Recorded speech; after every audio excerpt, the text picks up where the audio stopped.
My name is Specialist Parker Carroll. I'm with the Maryland Army National Guard. My MOS is 91 Foxtrot, Small Arms Fire and Artillery Repair. In the Army, people are training 24/7. Weapons are constantly being destroyed.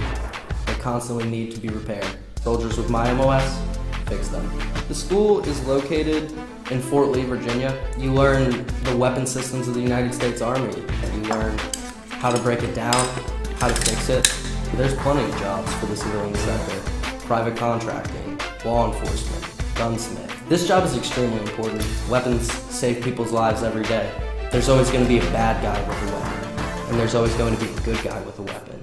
If you're the good guy, you need to know how that weapon works, because at the end of the day, that could be your life. I'm Specialist Parker Carroll, 91 Foxtrot, Small Arms and Artillery Repair, and with the Maryland National Guard. Ooh.